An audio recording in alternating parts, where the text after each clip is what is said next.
하나님, 우리가 이렇게 한국을 위하여, 이 민족을 위하여 애쓰고 기도하는 우리들의 기도 소리를 주께서 응답하여 주시옵소서.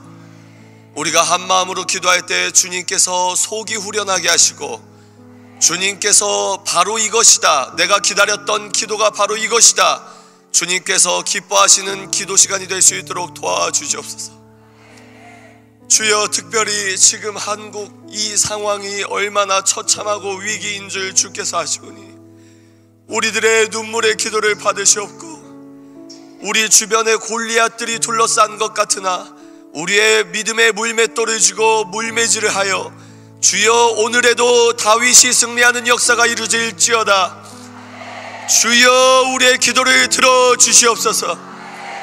오늘 우리에게 귀한 깨달음을 허락하시고, 우리의 이 시간이 주여 대한민국의 거룩한 역전이 시작되는 시간 될 수 있도록 도와주시옵소서. 이 모든 영광 오직 예수님 한 분께서 홀로 받으시며 나사렛 예수 그리스도 이름으로 기도합니다. 아멘.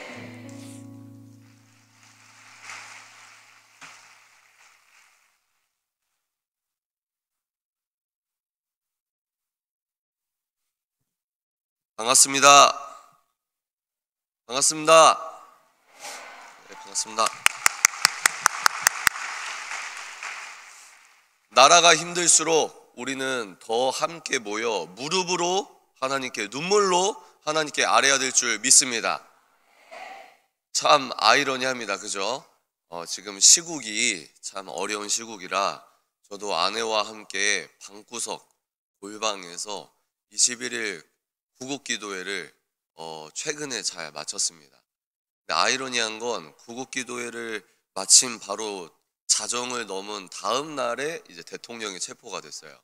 그래서 이게 어떤 뜻일까? 그래서 이틀 전부터 하나님께서 눈물을 주십니다. 참 아쉽죠? 그래서 어제도 제가 다른 교회 강연 가면서 계속해서 눈물이 나더라고요.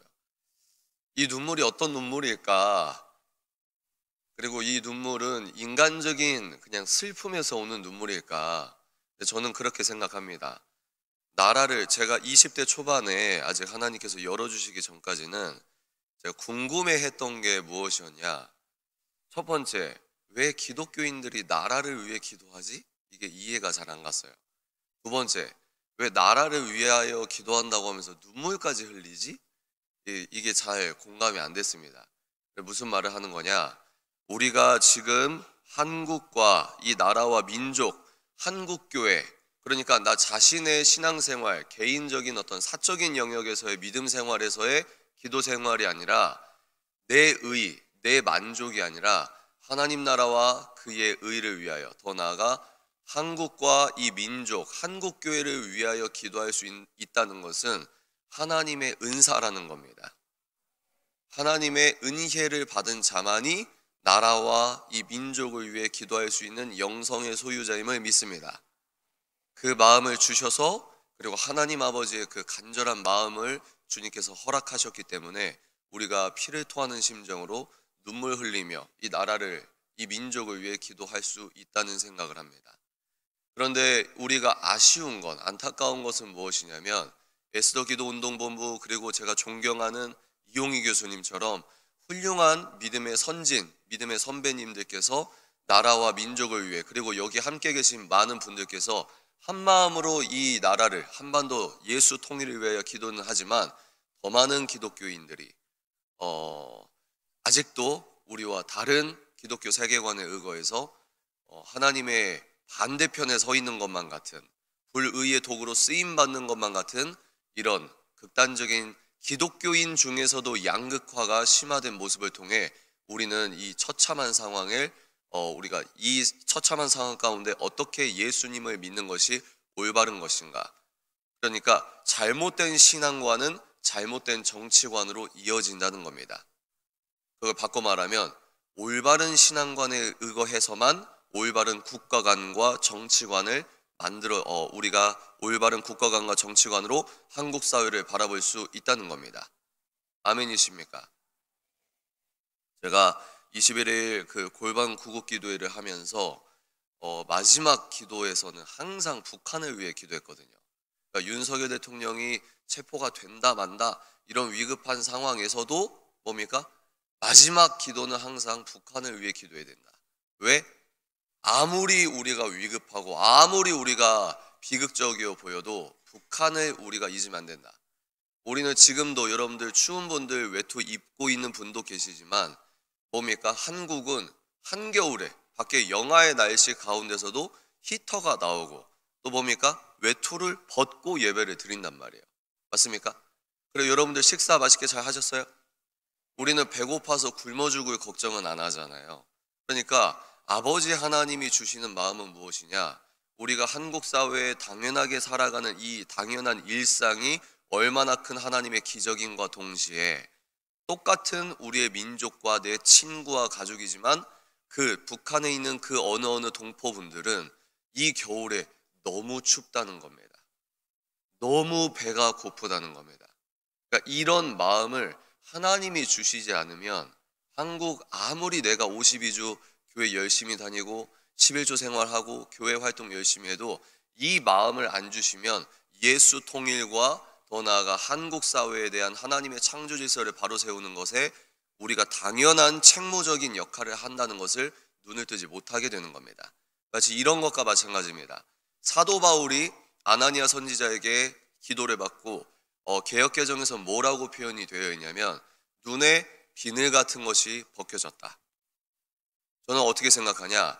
여러분 우리와 같은 기독교인이라 하면서도 하나님의 불의의 도구 쪽에서 서서 안타까운 어떤 정치적 포지션, 안타까운 기독교 세계관에 의거해서 잘못된 종교 생활을 하고 있다.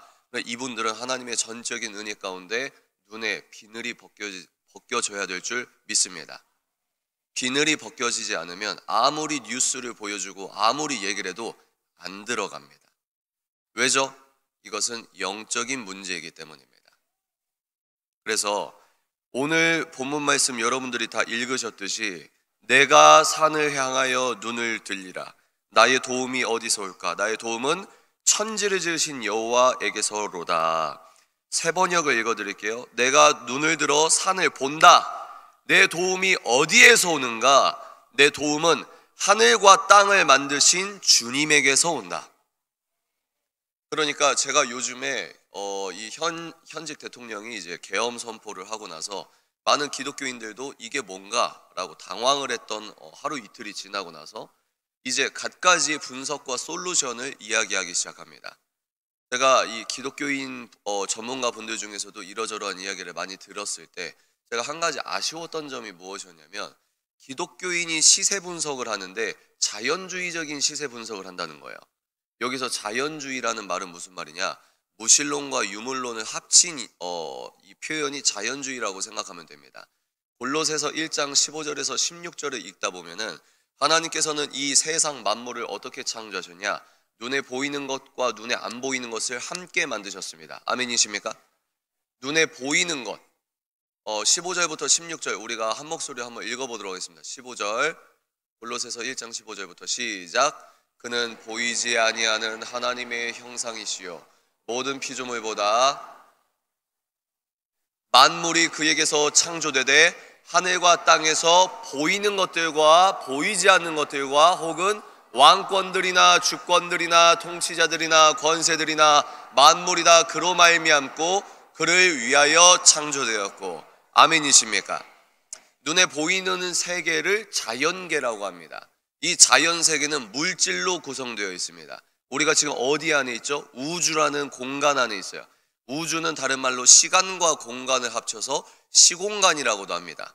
하나님께서는 물질 세계도 만드셨는데 동시에 물질이 아닌 눈에 안 보인다는 표현은 이제 저는 그렇게 해석합니다. 눈에 보이지 않는 것도 창조하셨다는 거예요. 물질이 아닌 것도 창조하셨다고 하는 겁니다. 그러면 자연계와 동시에 하나님은 초자연계도 창조하셨다. 우리 종교적 표현으로는 영적 세계가 존재한다는 말입니다. 그런데 많은 기독교인들이 이런 관점으로 우리가 자연계에서 평일사회, 물질사회에서 정치라는 것이 있고 문화라는 것이 있고 그런데 정치에 대해서 분석할 때 그리고 그 분석에 대한 솔루션을 낼 때 자연주의자들처럼만 이야기를 하는 것은 아니겠는가? 무슨 이야기냐? 하나님께서 이 나라를 통치하시고 하나님이 이 나라를 건국하셨다는 그 기초 전제가 빈약하거나 없는 기독교인들이 많다는 겁니다. 여러분, 이 파주의 통치권이 누구에게 있습니까? 하나님이세요? 파주 시장 아닙니까? 파주 국회의원 아닙니까? 그 위에 궁극적인 절대 주권자 하나님께서 파주를 오늘도 다스리시는 겁니다. 아멘이십니까? 이게 종교적인 선언이 아니라 실제 우리 역사, 우리가 지금 시공간 대한민국 동북아시아에서 기독교인, 대한민국 기독교인으로서 예수 믿으면서 파주에서 이 물질공간, 기도원이라는 물질공간 안에서 우리가 이 컨퍼런스를 하고 있지 않습니까? 이 파주를 우리의 성삼위 하나님이 오늘도 통치하신다는 걸 믿으십니까? 이건 종교적 주장이 아닙니다. 맞습니까? 종교적 주장이 아니라 실제로 우리의 하나님이 오늘도 파주를 통치하고 계시다는 거예요. 더 나아가 실제로 대한민국을 하나님이 오늘도 통치 중이시라 이 말입니다. 그 말은 무엇이냐? 하나님께서 우리 대한민국 기독교인들은 순서가 중요합니다. 매우 순서가 중요합니다. 대한민국이 잘 되려면 어느 대통령 잘 뽑고 어느 정당 압박하고 이게 순서가 1번이 아니라 대한민국이 잘 되려면 예배자들이 정신을 차리면 된다 이 말입니다. 대한민국의 실질적 통치자가 하나님이라는 말은 어떤 말이냐면 하나님이 이 나라를 건국하셨다는 거예요. 순서가 중요합니다. 정치인 이승만이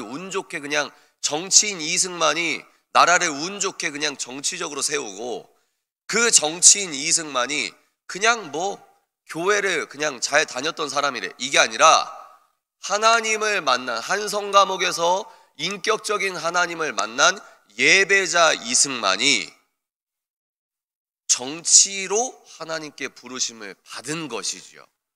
순서가 그렇게 되는 겁니다. 하나님이 이승만이라는 퍼즐을 사용하신 거지 이승만이 정치적으로 대한민국을 건국했는데 우연히 그 사람이 종교인이고 기독교인이다. 이게 무신론적 관점이라 이 말입니다. 하나님은 이승만이라는 퍼즐을 사용해서 그 하나님이 한국 사회를 건국하시고 오늘도 지키시고 대통령 중에 대통령으로 예수 그리스도께서 한국을 지키시고 계시다는 겁니다. 어떻게 우리가 이렇게 확신할 수 있습니까? 자유민주주의 사회에서 우리 기독교인들이 어떻게 이 나라가 하나님이 통치하신다 어떻게 이렇게 자부할 수 있습니까? 우리는 대한민국이란 나라에서 마음껏 예배할 수 있으며 마음껏 기도할 수 있으며 마음껏 찬양할 수 있기 때문입니다. 우리가 이렇게 공개적으로 모여서 하나님께 기도를 해도 잡아가는 사람이 없다는 말입니다. 그 말은 무엇이냐? 대한민국 자유민주주의 시스템은 성경에 열려있는 시스템이다. 이렇게 표현하는 겁니다. 그러면 우리가 이 위급한 상황에서 어디로 눈을 들어야 되냐? 산을 바라본다. 나의 도움이, 이 말은 뭐죠? 우리의 도움이 어디서 오냐? 우리의 도움이 어디서 오냐? 어디서 온다고요? 어느 정당의 권력자나 어떤 투표나 물론 중요합니다. 근데 우리 기독교인들은 그것은 이순이라는 것이죠. 우린 항상 뭡니까? 무릎을 꿇고 피를 토하는 심정으로 내가 기도하다가 죽는다는 그 심정으로 적장에 목을 벤다는 그 결연한 심정으로 아버지 하나님께 기도를 해야 된다 이 말입니다. 그럼 하나님께서 어떻게 하시죠? 뜻을 바꾸신다. 예를 들어 볼까요? 모세를 기억해 보십시오. 모세가 이스라엘 백성과 하나님께서 인도하신 그 인도하심으로 홍해를 건너고 하나님의 가나안 땅에 들어가라는 역사 가운데 이스라엘 백성들이 말을 잘 듣습니까? 안 듣습니까? 우리의 모습이죠. 그죠? 그런데 하나님께서 너무 화가 나시니까 모세에게 말씀하십니다. 내가 너무 화가 난다.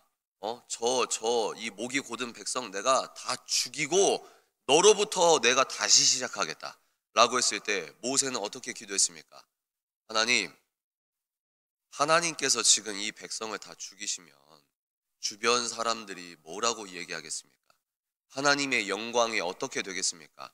라고 했을 때 하나님께서는 모세와 토론했을 때 논리에서 밀려서 모세에게 깨갱하셔서 모세의 뜻을 들어주신 게 아니라 하나님은 사랑의 하나님, 인내의 하나님, 자비의 하나님, 은혜의 하나님, 용서의 하나님이시기 때문에 모세의 말을 눈물 어린 마음으로 들어주셨다고 생각합니다.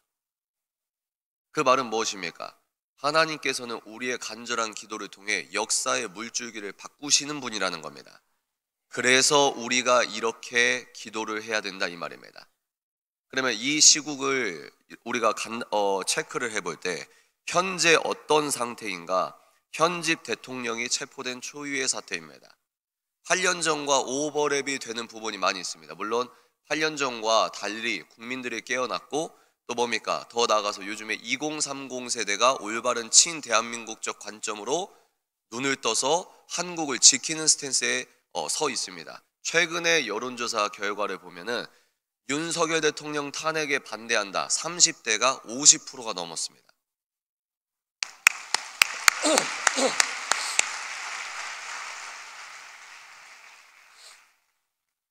그런데 아쉽게도 40대, 50대는 탄핵을 반대한다가 20% 정도밖에 안 나와요.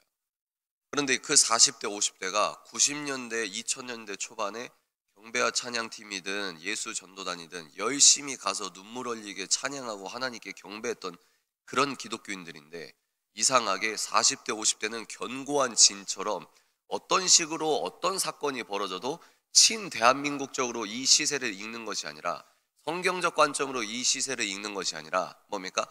반대한민국적 서사에서 하나님적 성경적 세계관으로 한국을 보는 게 아니라 이재명의 민주당 세계관으로 한국을 바라보는 것만 같습니다. 저는 어떻게 이야기하냐? 넌 크리스천은 논외로 하겠습니다. 적확하게 기독교인들만 상정해서 말씀을 드리도록 하겠습니다. 우리나라가 왜 이 지경이 됐느냐? 왜 우리나라가 이 지경이 됐느냐? 한국 기독교인들과 한국 교회가 잘못 가르쳤고 잘못 알고 있기 때문이라고 생각합니다. 야당이 29번을 탄핵을 해서 실질적으로 지금 무정부 상태에 있는 겁니다. 군 통수권자가 지금 체포가 돼서 구치소에 있는 겁니다. 어젠가요? 이제 대통령이 자필로 A4 용지 4장을 걸쳐서 쓴 그 구구절절한 내용들을 여러분 시간 나면 내용이 길더라도 한번 읽어보십시오. 저는 어떤 특정 정치인 한 명을 지지하고 뭐 대단하다, 위대한 사람이다, 정치인을 찬양할 생각은 추호도 없습니다. 우리가 윤석열을 지키는 것이 아니라 윤석열이 지키려고 했던 대한민국은 성경적 세계관으로 봤을 때 윤석열 대통령이 지키려고 했던 대한민국은 성경적 세계관에 의거해서도 교집합적인 부분이 많기 때문에 우리가 함께 한 목소리 내며 친대한민국적으로 목소리를 내고 그 대통령과 현 정권을 지키는 것이 보다 성경적이라고 판단을 하고 있는 것이라고 생각합니다. 동의하십니까?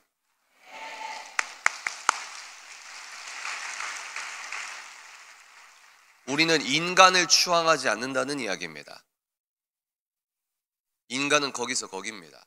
제가 유튜버이기도 하다 보니까 귀동냥으로 듣는 게 많아요. 윤석열 대통령은 대한민국은 더 이상 미래가 없다라고 생각을 했다고 합니다. 믿거나 말거나. 그런데 그 다음에 뭐라고 했냐? 한국의 마지막 남은 기회는 한국 교회밖에 없다라고 했다고 합니다.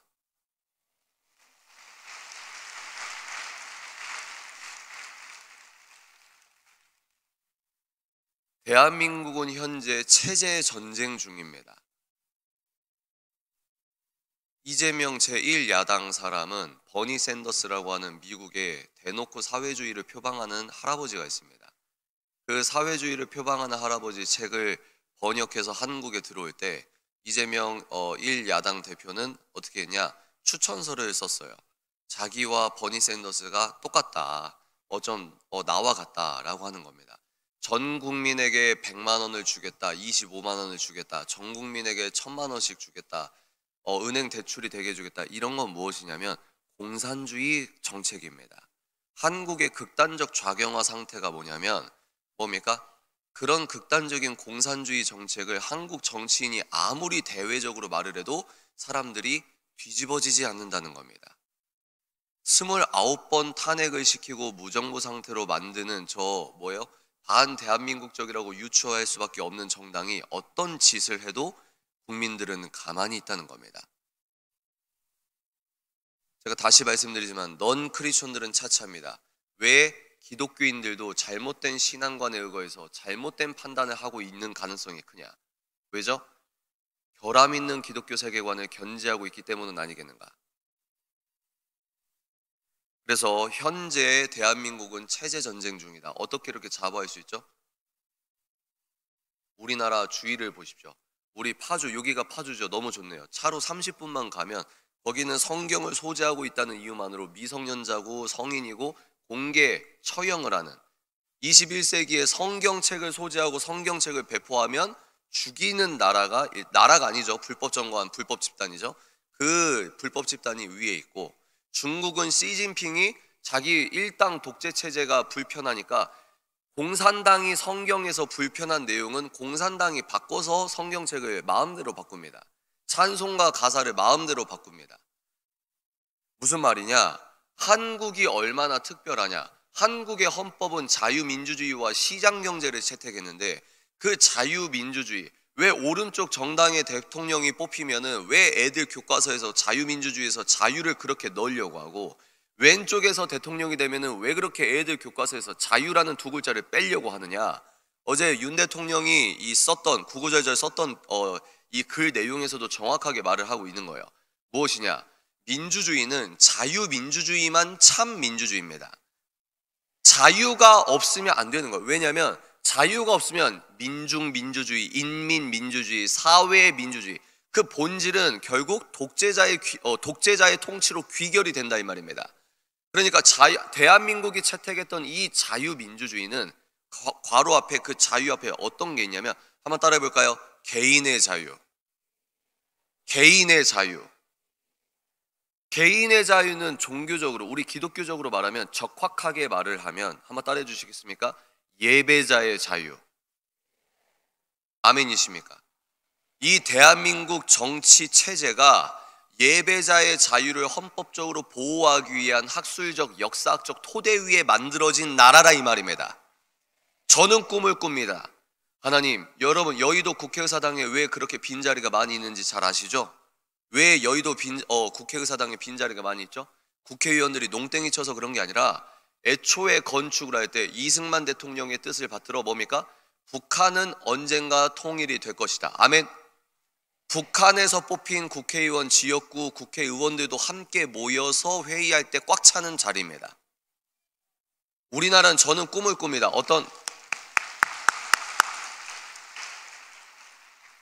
저는 어떤 꿈을 꾸냐? 하나님, 대한민국 예배자들이 이제 올바른 창세기 1장 1절에 근거한 올바른 국가관과 정치관을 겸비해서 한국의 우파라고 하는 사람들 보십시오. 한국의 우파라는 사람들 한번 보세요. 한국 대한민국 정계에서 오른쪽 정당 중에 예수 정신이 제대로 박혀 있습니까? 국회의원 중에 안수 집사 장로가 얼마나 많습니까? 얼마나 많습니까? 그런데 왜 정치 따로 신앙 따로입니까?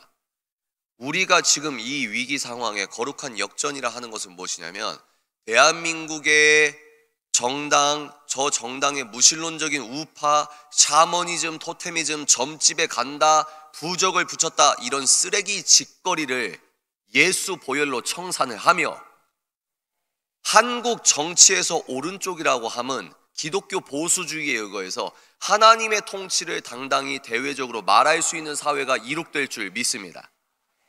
그래서 예수 통일이 된 다음에 북한 지역구에서 뽑힌 우리 대한민국 국회의원들이 여의도에 와서 개원을 하기 전에 우리나라도 기독교, 목사님, 성직자가 국회에 서서 개원하기 전에 하나님께 감사 기도를 드리는 순간이 찾아올 줄 믿습니다.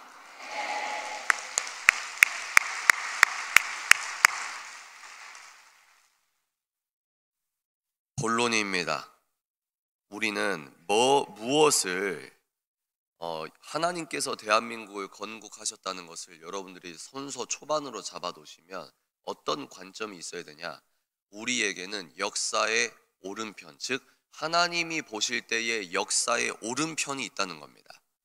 우리 기독교인들은 난 기독교인이야, 나는 복음밖에 몰라서 중립이야, 나는 회색지대에 있어, 나는 좌파도 우파도 아니야, 이게 가장 무지한 스탠스입니다. 가장 정치적인 스탠스입니다.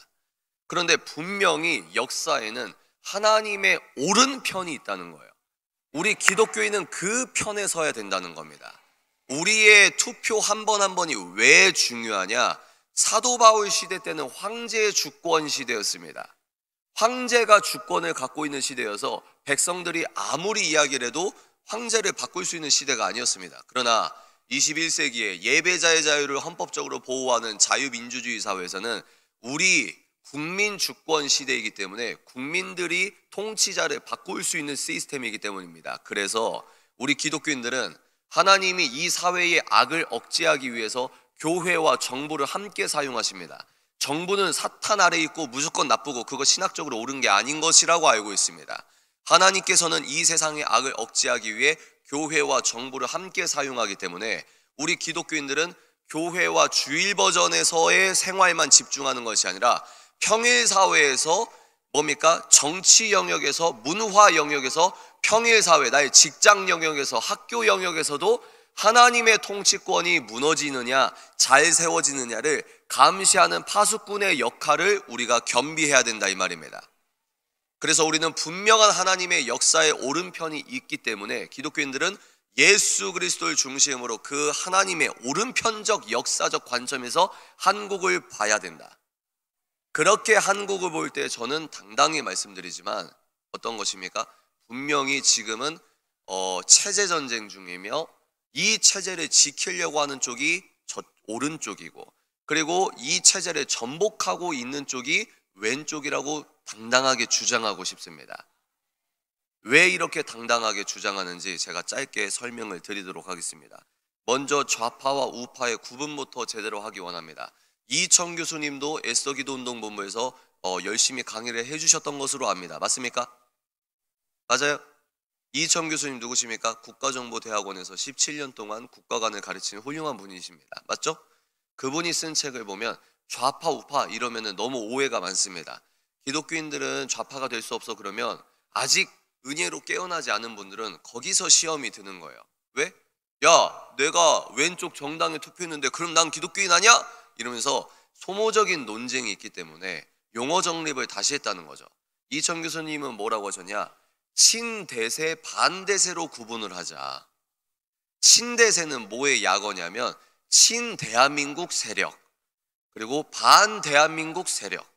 그러면 친대한민국 세력은 뭐냐?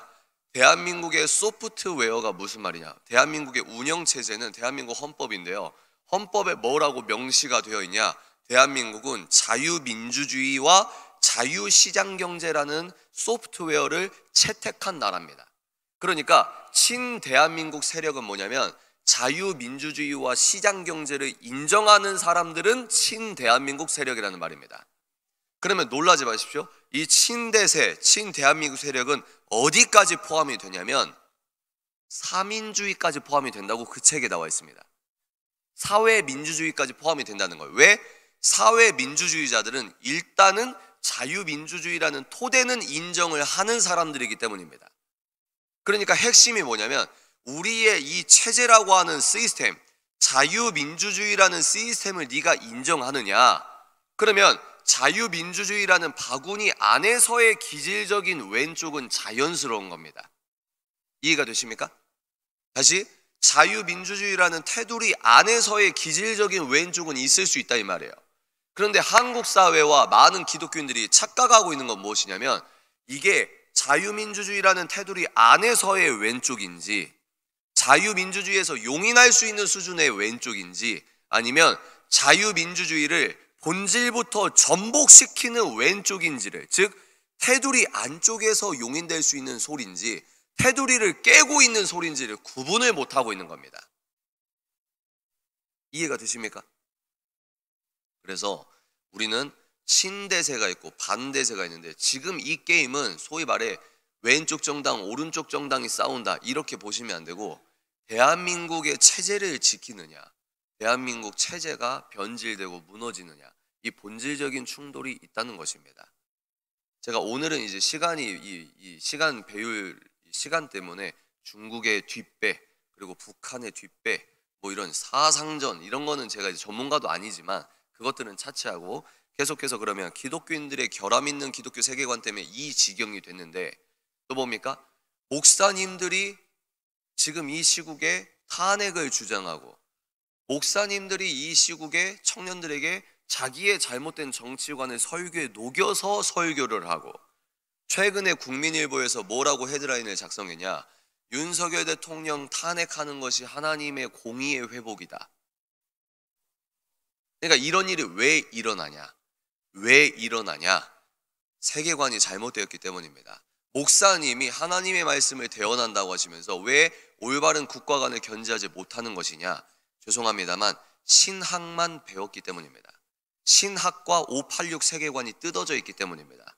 그리고 예배 드릴 때는 신학적 정보와 자기의 신앙에 의거해서 설교를 하시지만 평일 사회에 벌어지는 일은 뭡니까?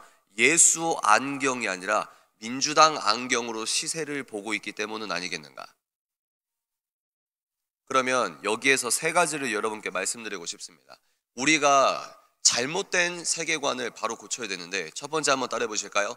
성과 속. 다시 따라해 볼까요? 성과 속.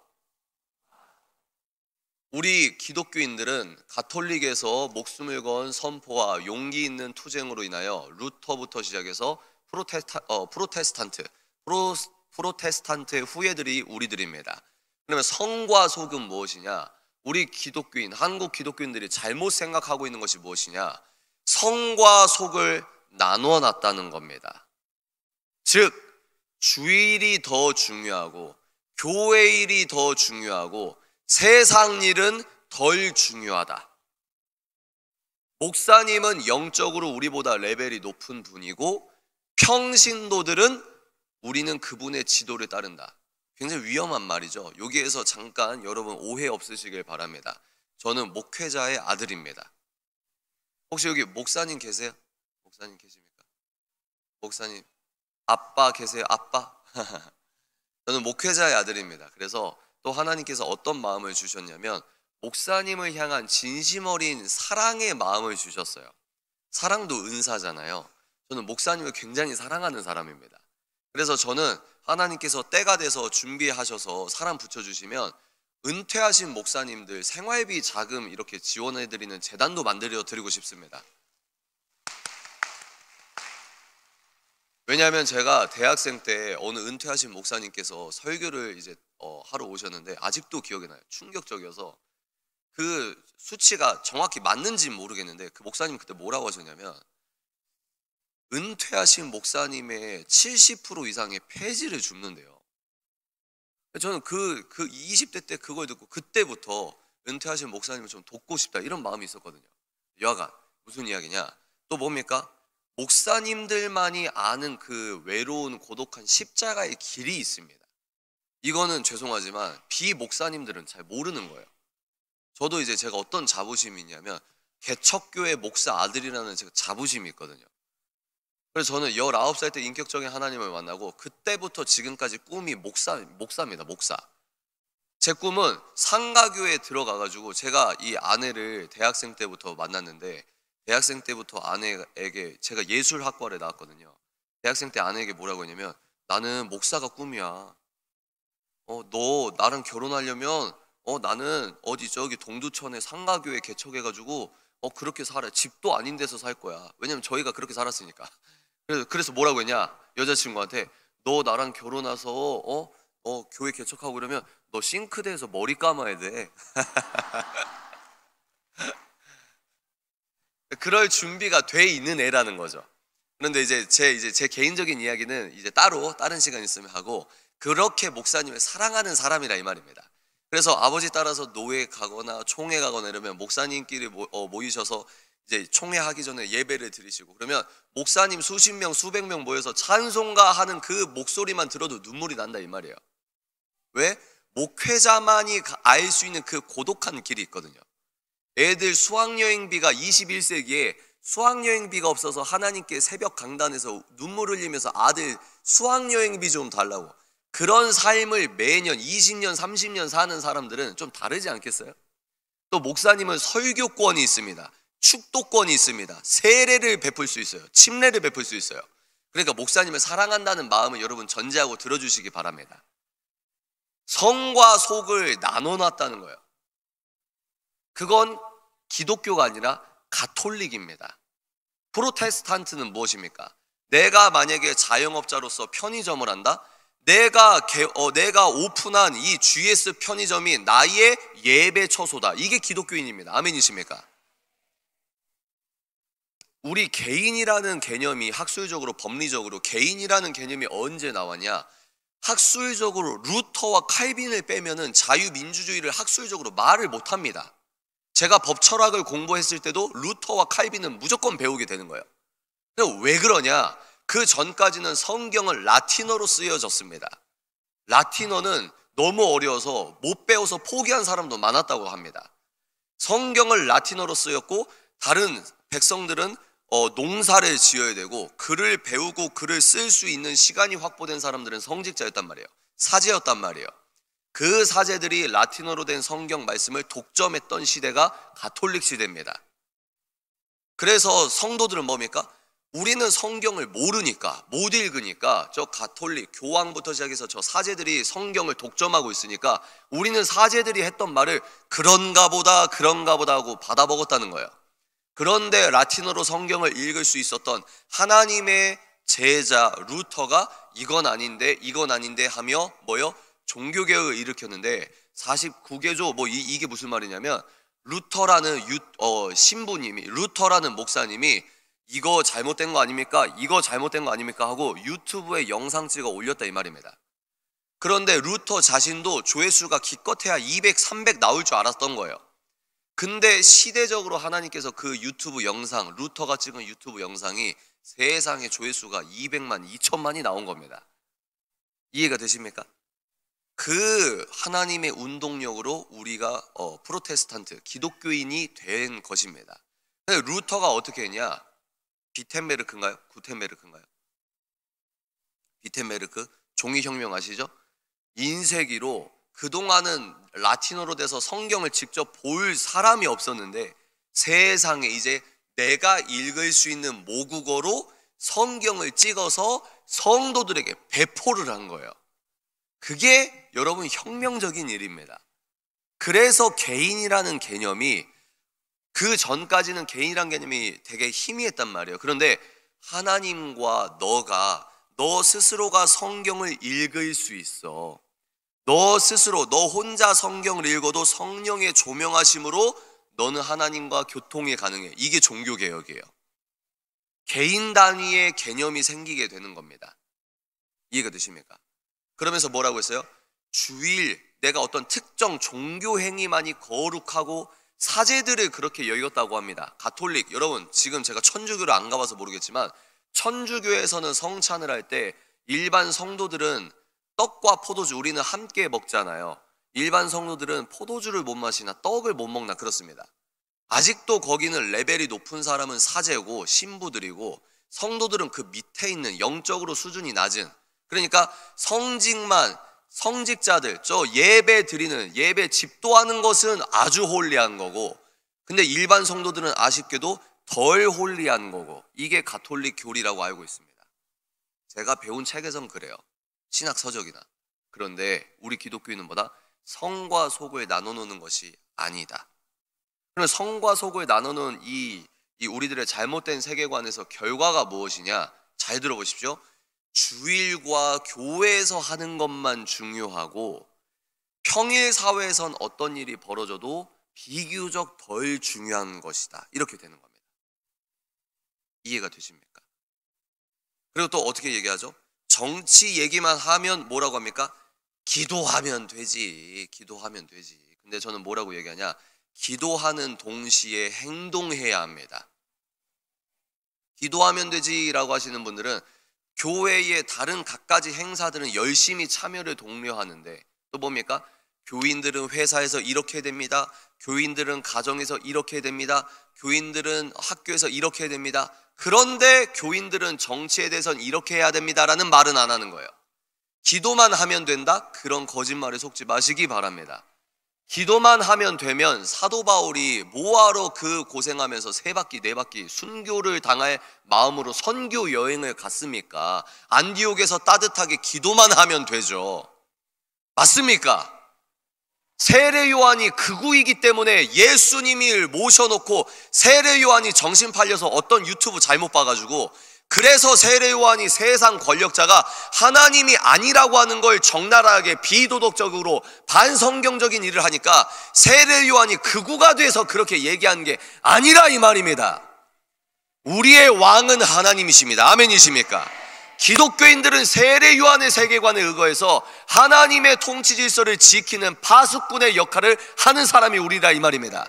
그 상황에서 기도만 하면 안 되고, 기도를 하는 동시에 물질로 부르심 받은 사람들은 에스더 기도 운동이나 열심히 행동하시는 단체에 후원도 하시고, 아멘이십니까?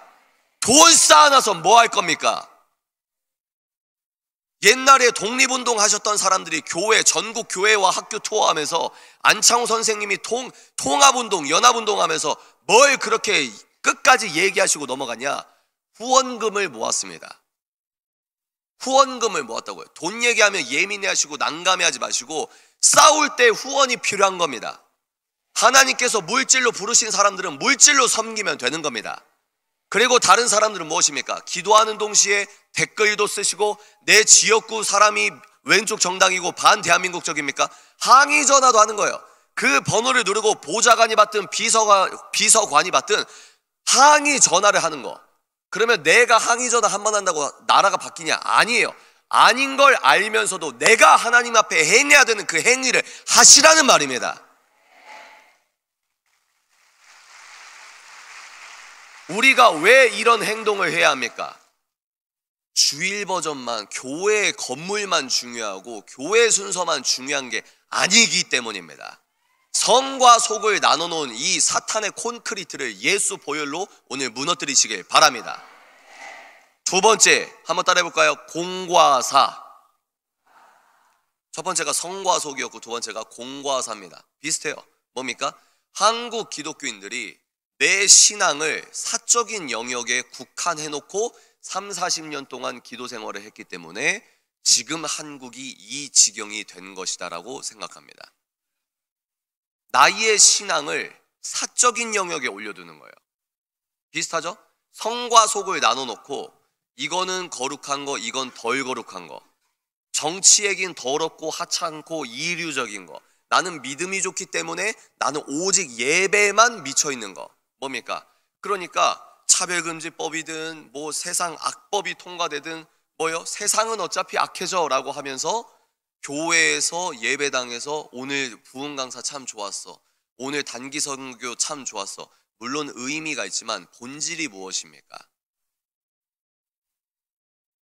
우리의 신앙을 사적인 영역에 올려두는 것, 그리고 사탄적 콘크리트 칸막이를 둬서 공적인 영역에서는 공개적으로 하나님을 믿는 티를 안 내는 게 나이스해 보이고 점잖아 보이고 쿨해 보이는 쿨병에 우리가 걸렸었다는 겁니다. 그래서 신앙과 정치가 뜯어진 것이죠. 세계 3대 칼빈주의자인 아브라함 카이퍼는 뭐라고 이야기했냐? 신학과 정치는 떨어질 수가 없다라고 이야기했습니다. 그런데 우리는 이 지점을 놓쳤다는 거예요. 지금 대한민국 청년들을 보십시오. 한국뿐만 아니라 전 세계적으로 MZ세대와 알파세대가 탈종교인이 되고 있습니다. 급속도로 무신론자가 늘어가고 있습니다. 그 이유가 무엇입니까? 한국을 생각해 보십시오.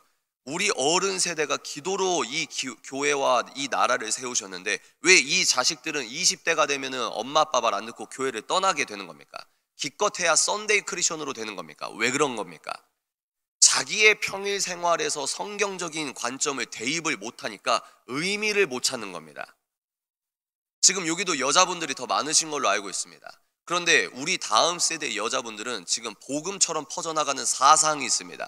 하나님을 대적하는 반성경적인 유물론적 여성주의, 페미니즘에 경도되어서 실제 삶의 의미를 그쪽에서 찾는 거예요. 여기서 왜 제가 당당하게 하나님의 역사에 오른편이 있다라고 얘기하냐면, 민주당의 사상, 민주당을 지탱하고 있는 그 기초 철학은 무신론이기 때문입니다. 그래서 우리는 공과 사를 지금 나눠놓고 내 신앙을 사적인 영역으로만 국한해서 공적인 평일사회에 어떤 일이 벌어지건 우리는 외면해왔다. 더 나아가 예배드리는 버전 나 따로, 그리고 정치 해석하는 거 나 따로, 예배는 예배고 신학은 신학이고 목사, 설교는 설교고 세상은, 뉴스는 뭐예요? 민주당 세계관에서 옳다고 하는 걸 보는 겁니다. 그러니까 이분들은 주적이 혈과 육을 상대하는 게 아니라 저 바알세불이 우리의 주적이 아니라 이분들의 주적은 오른쪽 정당 대통령과 그의 아내라는 겁니다.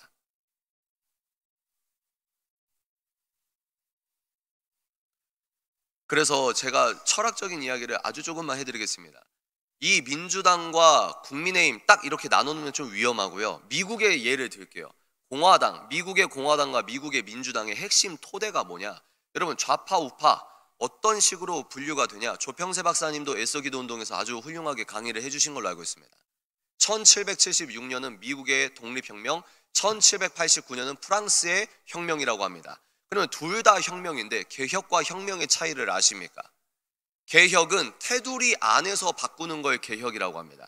그런데 테두리 자체를 무너뜨리는 걸 혁명이라고 합니다. 그러니까 미국도 혁명에 성공했다, 프랑스도 혁명에 성공했다. 그럼 뭐가 혁명이냐? 그 내용을 살펴볼 때 미국의 독립혁명은 창세기 1장 1절을 토대로 놓고 사회 시스템을 구축하려고 한 게 미국의 혁명입니다. 이걸 근대적인 어떤 우파, 좌파를 나눌 때 근대적인 우파, 그 미국식 자유민주주의, 기독교 보수주의라고 하는 겁니다. 그러니까 우리 공공 영역에서 하나님을 인정하는 사회 시스템을 만든 게 미국이라는 나라입니다. 그래서 저 대통령이 하나님을 믿든 안 믿든 미국이란 나라 시스템이 성경에서 나왔기 때문에 선출직 공무원들은 모두 성경에 손을 얹고 선서를 하는 겁니다. 이해가 되십니까? 그리고 국회를 개원할 때 목사님이 나오셔서 기도를 하고 국회가 시작이 되는 겁니다. 그래서 이승만이라는 대통령은 무엇입니까? 우리보다 100년 전에 먼저 이 공부를 전문적으로 한 다음에 미국식 자유민주주의의 본질이 교회라는 것을 깨닫고 뭡니까? 한국의 그 나라를 세웠다는 거예요. 그런데 프랑스 혁명은 무엇입니까? 얘네들은 뭐가 혁명이라고 했냐면 하나님은 자리에서 하나님을 빼버리고 인간의 이성을 놓는 겁니다. 볼테르와 루소의 세례를 받는 겁니다. 성령 세례가 아니라 볼테르와 루소, 또 더 나아가서 후에 뭐예요?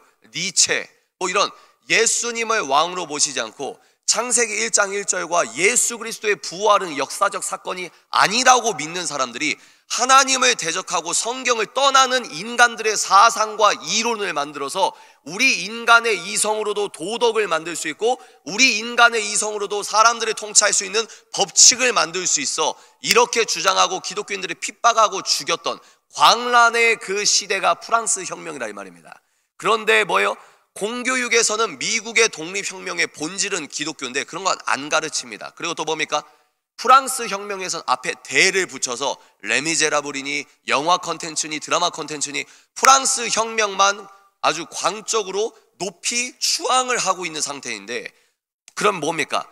현대적인 우파가 뭐냐? 하나님을 인정하는 기독교 보수주의적 흐름이 우파라는 거고, 하나님이 없다라고 하는 그 시작점에서 나온 철학과 사상과 정책이 제가 말하는 좌파라는 겁니다. 적당한 예가 무엇일까요? 결혼을 생각해 보십시오. 우파적 관점에서 결혼은 뭡니까? 성경은 창세기 1장 1절부터 요한계시록 22장까지 사실이자 거짓말이 하나도 없는 진리 그 자체입니다. 믿으십니까? 그러면 우리는 결혼이라는 사회제도는 우리 인간들이 만든 다양한 사회 제도와 달리 결혼이라는 제도의 원류가 뭐냐면 하나님이 아담과 하와에게 선물하신 하나님의 제도가 결혼이다 이 말입니다. 그러면 그 결혼의 제도를 원형을, 성경에선 결혼의 원형을 뭐라고 했냐? 한 남자와 한 여자의 한만 결혼입니다. 그러면 이게 우파의 관점이라 이 말이에요. 그러면 좌파의 관점은 뭐라고 하느냐? 남남도 커플이고 여여도 커플이고, 남자가 재산만 많으면 여자 2명, 3명도 커플이고 그것도 가족이고.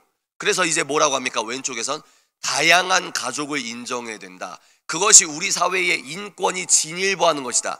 이런 더러운 반성경적인 것을 법이라는 강제성을 통하여 대한민국이 하나님을 향한 나라가 아니라 대한민국이 사탄의 공장으로 만드는 이 정책을 따르려고 하는데, 저 세력에게 어떻게 기독교인이 투표를 할 수 있냐 이 말입니다.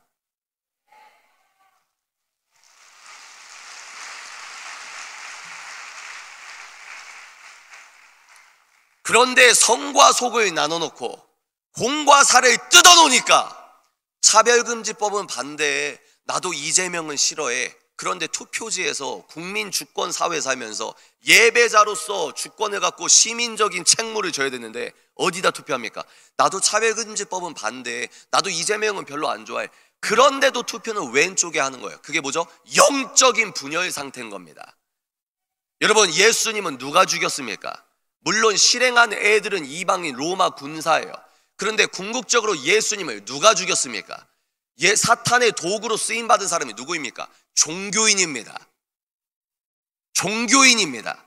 21세기나 마라나타 때가 가까울수록 그 영적 원리는 동일하게 펼쳐집니다. 여러분들을 핍박하는 사람들은 종교인이에요. 어떻게 이걸 우리가 묵과할 수 있냐 이 말입니다. 법이 왜 중요하냐? 강제성을 띠고 있기 때문에 중요한 겁니다. 이미 좌경화된 교육감이 10년 동안 애들을 망쳐놔서 이미 애들 문화 콘텐츠, 드라마, 영화, 동성연애물 엄청나게 많습니다. 남자는 여자가 될 수 있다고 생각하고 여자는 남자가 될 수 있다고 생각하는 거예요. 그런데 법적으로 이걸 제정하는 건 전혀 다른 문제다 이 말입니다.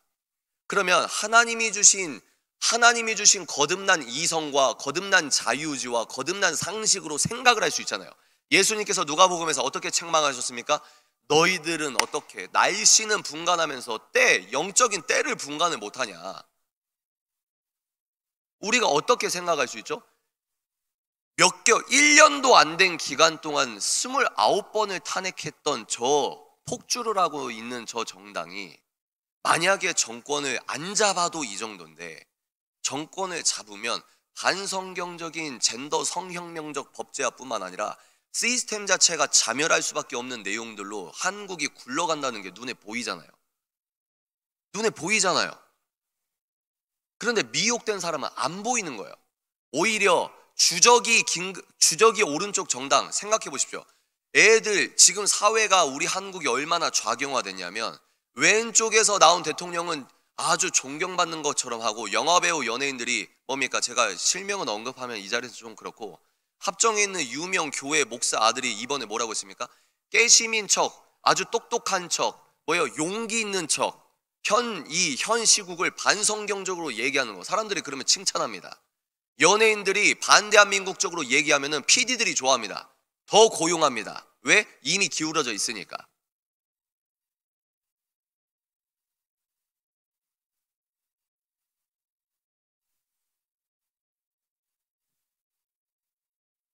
좌파는 하나님도 없고 성경도 믿지 않기 때문에 이 세상을 가르는 절대 기준이 없다라고 생각을 하기 때문에 저렇게 얘기를 하는 겁니다. 즉, 사람들이, 우리 기독교인은 하나님이 옳고 그름을 정하셨고 그 하나님의 절대 기준은 시대가 어떻건 세대가 어떻건 문화가 어떻건 우리의 옳고 그름은 바뀌지가 않는다 이 말입니다.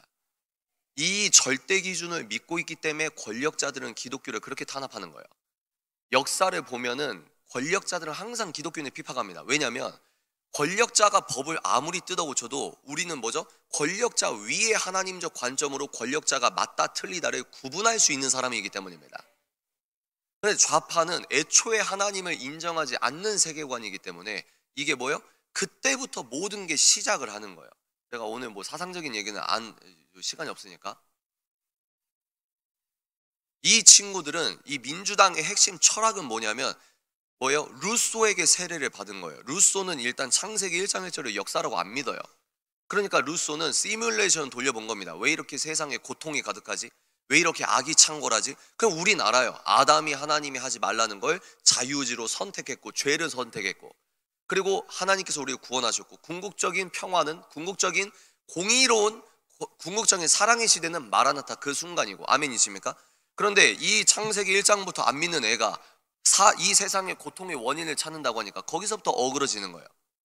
하나님이 없고, 그럼 인간은 뭐야? 원숭이의 후예들. 그러면 이 악이 왜 이렇게 창궐했어? 고민하다가 왼쪽에서 나온 정답이 뭐냐면 사유재산권을 폐지해야 한다. 이건 내 거야, 이건 내 거야라고 주장하는 사람 때문에 그러니까 이 사람들의 관점에서는 자유민주주의와 자유시장경제라고 하는 이 자본주의가 인간에게 불평등을 조장하는 시스템이라고 믿고 있는 거예요. 그래서 이 자유민주주의와 시장경제를 무너뜨리는 게 인간에게 참 해방과 자유라고 생각하는 겁니다. 이 사람들 전부가 그렇게 공부하고 이런 건 아니지만 핵심적으로 반성경적인 한국을 만들려고 했던 사람들은 이런 사상적 공부를 끝냈다는 말입니다.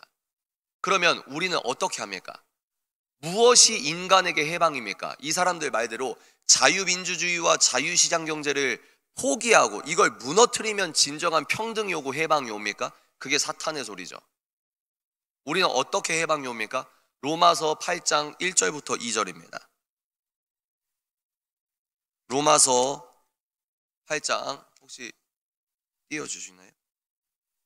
로마서 8장 1절부터 2절. 네, 우리가 한 목소리로 읽어볼까요? 시작. 그러므로 이제 그리스도 예수 안에 있는 자에게는 결코 정죄함이 없나니 이는 예수 안에 있는 생명의 성령의 법이 죄와 사망의 법에서 너를 해방하였습니다. 아멘이십니까? 이 세상에는 두 체제입니다. 예수 그리스도로 인하여 참 해방을 얻는다 라고 하는 사람들과 그 사람들의 예배의 자유를 존속하게 하는 자유민주주의가 있고, 나머지 사회체제는 뭐냐? 인간에게 참된 해방이란 예수 없이도 가능하다. 기독교가 만든 저 유리 감옥을 탈출하는 것이 해방이라고 믿는 사람들이 선교적 열정으로 대한민국을 파괴시키고 있다 이 말입니다. 결론 맺겠습니다. 여러분, 대한민국 국내 정치뿐만 아니라 국제 정치를 보더라도 지금 트럼프가 북한의 김정은을 그냥 따로 만나겠다, 이 말은 뭐냐? 대한민국이 갖고 있는 정치적 리스크가 크고 국가 신뢰도가 지금 너무 급격하게 추락했기 때문에 뭡니까? 한국이랑은 뭘 장기적으로 못하겠다. 국가 신뢰도 평판이 떨어지는 거죠.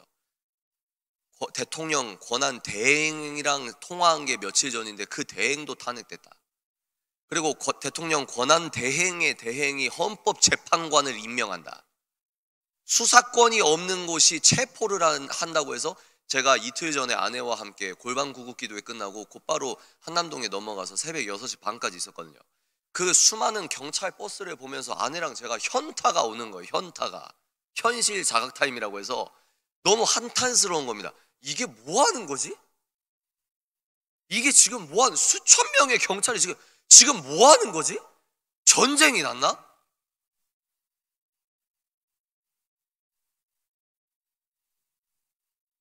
국제정치적으로도 미국과 중국이 패권 전쟁 중입니다. 오늘 이 얘기는 제가 잘 못 드렸는데요. 미국과 중국의 패권 전쟁 속에서 우리가 이렇게 평화를 누리는 건 이승만 대통령의 한미 상호 방위 조약 때문인 줄 믿습니다. 조약을 맺을 이유가 없었어요, 미국은. 그런데 그 조약을 맺고 70년 동안 우리가 미국의 항공모함이 지켜주는 이 평화를 누리고 있는데, 많은 전문가들이 이 미국이 제공해주는 공짜 평화가 끝났다고 이야기합니다. 지금 이제 두 번째 냉전, 중국과 미국이 전쟁 중입니다. 많은 사람들이 중국이 2030년 이내에 대만을 침공한다라고 이야기하고 있습니다. 물론 역사의 주관은 하나님이시지만 우리는 단기적인 예측을 하면서 리스크 관리를 할 수 있다는 겁니다. 그러면 어떻게 전쟁이 시작이 되냐? 많은 전문가들이 어떻게 시작되냐? 한국 사람들이 멘붕이 올 정도의 북한을 이용해서 한국 사람들이 멘붕 올 정도로 흔들어 놓는다. 예를 들어 이런 겁니다. 우리는 이제 미사일 쐈다 이래도 미사일 쐈어 이러면서 치킨 시켜 먹으니까 한국 사람들이 정말 멘탈이 나갈 정도의 아주 정확한 어떤 흔들림을 준다는 거예요. 예를 들어 뭐 새벽 4시에 파주를 먹어버린다거나 뭐 의정부 어느 곳을 점령한다거나 이런 것들. 그럼 한국이 이제 난리가 나고 동요가 되잖아요. 동시에 미국에서 수천 발의 미사일을 일본에 있는 미군 기지에 쏜다. 그러면서 전쟁이 시작된다. 이렇게 얘기를 하는 겁니다. 중국이 왜 그렇게 전쟁을 시급하게 전쟁을 일으키려고 하냐? 미국과 중국도 미국과 맞짱 뜨면 본인들이 진다는 걸 알아요. 그런데 아주 잠깐 미국이 중국보다 무기적으로 봤을 때 재래식 무기적으로나 비대칭 전략이나 살짝 미국과 대등해 보이는 시기가 있다고 합니다. 무슨 말이냐? 현재 미국이 갖고 있는 무기는 다 2차 세계대전 때의 무기입니다. 이해가 되시죠? 그래서 미국이 갖고 있는 무기는 예를 들면 2000년대 초반에 샀던 소나타라는 거예요. 예를 들면. 근데 중국은 좀 허접해도 중국이 갖고 있는 무기는 아이오닉입니다. 그러니까 소나타의 튜닝을 덕지덕지해도 이건 소나타예요. 그러니까 미국이 지금 계속해서 무기를 바꿔야 돼요. 그래서 트럼프가 당선됐을 때 한국의 조선 사업이 왜 이렇게 번창한다 이렇게 얘기를 하고 있냐면 미국의 제조업이 무너졌기 때문에 배를 지을 수 있는 기술력과 인력이 없습니다. 그래서 전 세계에 눈을 돌려보니까 배를 제일 잘 만드는 데가 한국이에요. 근데 한국이 혈맹이에요. 그래서 미국에서 한국에 배 좀 만들어 달라고 수주하는 이 단위가 수십조 단위입니다. 우리에게 그런 사업이 열릴 거예요. 그런데 제가 관련자 송 교수님을 통해서 이 얘기를 들어보니까 미국이 자기 나라의 무기를 만드는 다른 나라에서 만드는 거니까 법 개정도 필요하고 다른 나라 사람이 자기 나라 무기를 만드는 게 되게 중요하잖아요. 미국이 계속해서 한국 전문가들에게 확인한 게 뭐냐? 니네 이거 기술력 있어? 니네 이거 만들 수 있어? 이 차원이 아니라 뭐라고 확인한 줄 아세요? 야, 대한민국아, 너네 미국의 항공모함을 니들이 만들어야 되는데 첫 번째 니들에게 물어보고 확인해야 될 게 있어. 너네 이거 보안은 책임질 수 있니? 그런데 이번에 대통령이 자기가 계엄의 형식을 빌어서 국민을 깨우고 싶어서 이렇게 했다라고 했을 때 두 번째 담화문에 어떤 내용이 있었습니까? 중국 스파이가 한국에 있는 미국 항공모함을 드론으로 촬영을 했습니다.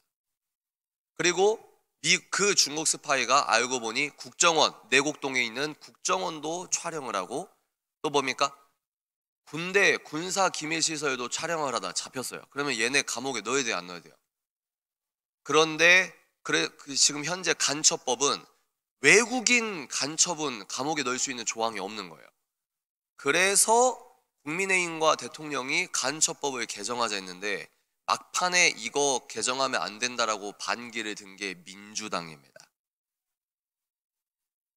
미국 입장에서 봤을 때 야, 한국은 진짜 좀 안 되겠다. 한국은 믿을 수가 없다. 그래서 심리적 에치슨 라인을 다시 한번 딱 치게 된다. 미국의 우파든 좌파든 미국의 민주당 대통령이든 공화당 대통령이든 펜타곤에 의거한 초당적 입장으로 야, 한국은 이제 빼고 가자. 얘네 너무 위험하고 적화가 다 됐다. 적화가 다 된 게 뭐냐? 이 백성들이 공산주의 지도자 뽑아놓고 이게 민주주의인 줄 알고 있다. 저렇게 무지한 애들이랑 우리 무기, 보안 이런 거 다 못한다. 그래서 미국이 한국을 2순위, 3순위로 넣는 순간 뭡니까? 우리나라는 이승만 대통령 전에는 족보의 나라, 5,000년 동안 족보의 나라였어요. 노예의 나라였습니다. 그래서 중국에게 빌어먹었던 내륙 국가였다가 한미 상호 방위 조약으로 인하여 우리 국가의 정체성이 어떻게 바뀌었습니까? 태평양 국가로 바뀐 거예요. 그런데 미국이 우리를 신뢰하지 못하겠다라고 한다면 어떻게 됩니까? 우리는 낙동강 오리알이 돼서 그때부터 미국이 70년 동안 우리에게 얼마나 소중한 존재였는지를 여러분들도 깨닫게 되는 겁니다. 지혜가 무엇입니까? 안 겪어도 알게 되는 게 지혜입니다. 예수님께서 항상 근신하여 깨어있으라고 했습니다. 이런 내용들을 거시적으로 우리가 평일 사회에 벌어지는 일, 이 얘기만 하고 기도하도록 할 텐데요. 제가 존경하는 좋아하는 오스기니스라고 하는 기독교 철학자가 있습니다. 그 기독교 철학자 할아버지가 뭐라고 얘기했냐? 마라나타가 가까우면 가까울수록 기독교인은 3가지 깃발을 막아야 된다. 첫 번째, 검은 깃발입니다. 검은 깃발은 뭐냐? 이슬람 물결을 기독교인들은 막아야 한다. 두 번째, 레인보우 깃발입니다. 무슨 말입니까? 젠더 성혁명을 막아야 한다. 세 번째, 공산주의, 빨간색 깃발, 공산주의 깃발을 기독교인이 막아야 한다. 여러분 공통점이 뭘까요? 다 교회 밖에서 일어나는 평일사회 일이라는 말이에요. 예수님을 어떻게 죽였죠? 예수님을 죽인 논리가 뭡니까? 예수님은 정치사상범입니다. 내란 선동 수괴입니다. 예수님이. 그래서 죽은 거예요. 예수님의 제자들도, 예수님께서 그래서 뭐라고 했습니까? 제자들에게 너희들은 나의 제자야. 그래서 여러분은 뭐만 아시냐면 입을 벌려라. 그러면 성령께서 할 말 주신다. 이것만 아시는데 그 앞부분에 뭐가 나와 있죠? 너희들은 법정에 서게 될 거야. 우리는 아무리 이 세상한테 야 우리 극우 아니야, 우리 반지성 아니야, 아무리 그래도 우리 예수님 믿는 십자가 길을 걷는 예수님의 참된 제자들은 세상이 예수님을 미워했듯이 그 예수의 영이 우리에게도 있기 때문에 우리도 미움 받습니다. 극우 취급을 받는다고요. 그걸 받는 걸 알면서도 의도적인 바보 취급을 받으면서도 우직하게 나라를 위해, 국가를 위해, 한국 교회를 위해 걸어가는 것이 시대적인 사명이자 책무이다 이 말입니다. 결론입니다. 하나님이 우리나라를 건국하셨다. 아멘이십니까? 그렇기 때문에 우리는 평일 사회에서도 하나님이 주신 사명, 시대적 사명에 의거해서 이 나라를 지켜야 되는 겁니다. 어떤 특정 정치인이 좋아서 위대하다, 뭐하다, 어떤 정파적으로 이게 아니라 우리는 예수님이 나의 왕이시기 때문에 한국을 지켜야 되는 거예요. 그래서 어떻게 기도해야 될까요? 이 기도하겠습니다. 이제 우리가 기도를 할 텐데 어떻게 기도를 하길 원하냐면 제가 21일 동안 어떻게 기도했냐면 하나님, 과천시에 하나님, 용산에 하나님, 한남동 관저에 하나님, 세종시에 정부청사가 있잖아요. 하나님, 여의도 국회에 하나님을 두려워하는 영이 내리길 원합니다.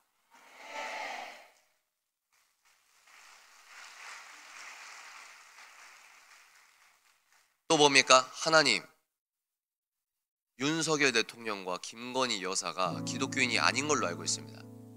윤석열 대통령은 친기독교적인데 제가 알기로는 김건희 여사는 안티크리스천으로 알고 있습니다.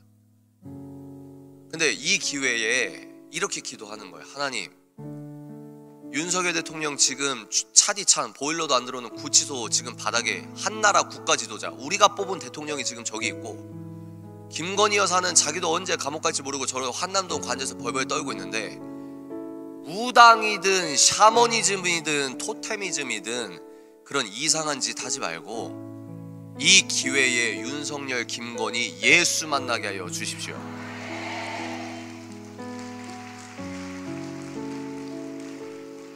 나의 백성이 그걸로 해주시면 어떡해요? 나의 백성이. 그래서 우리가 함께 기도하길 원합니다. 어떻게 기도할 거냐? 하나님, 제가 아까 말씀드렸죠? 공적인 영역에서 예수 보혈이 임할지어다.